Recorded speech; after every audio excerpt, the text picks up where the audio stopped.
Well, over at the State House today, the Attorney General being joined by some law enforcement leaders from across the state. They want lawmakers to push a plan forward that they say would help crack down on child predators before it's too late. This morning, the Attorney General, law enforcement, and lawmakers pointing out that delays in getting subpoenas to track child predators online are costing investigators precious time. Attorney General Alan Wilson says a measure in play here at the State House needs to be passed immediately because it cuts through the red tape.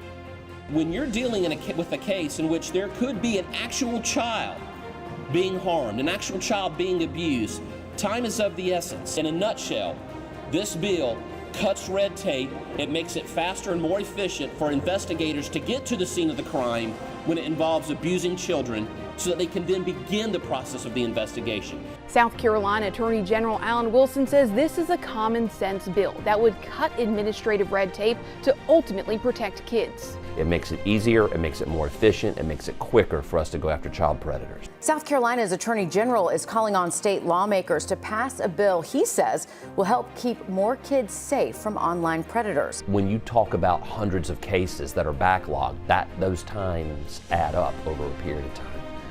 And so it can be very cumbersome to have to send it down the street and then wait a couple of weeks and then get it back and then you can go.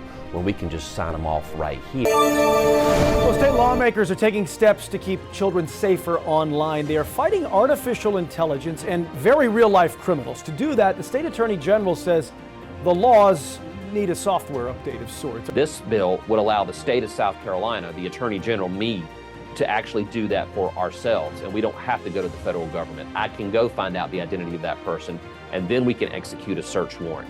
In the news this half hour, Attorney General Alan Wilson says a bill that is making its way through the General Assembly would shave months off of an investigation into child pornography cases. This bill cuts red tape. It makes it faster and more efficient for investigators to get to the scene of the crime when it involves abusing children so that they can then begin the process of the investigation.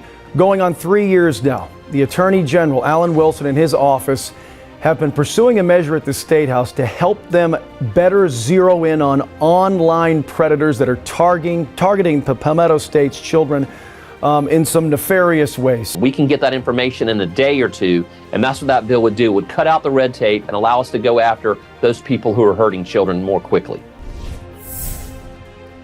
A bill Attorney General Alan Wilson has been pushing for is also now headed to the governor's desk. I've been told by many of our investigators that sometimes there is a child being abused in real time online through a streaming platform or through videos that are current. And sometimes if we have to wait weeks or even months to be able to find out where that location is, that child is being abused. This administrative subpoena bill could shave off not just days, but weeks or months off the investigative process.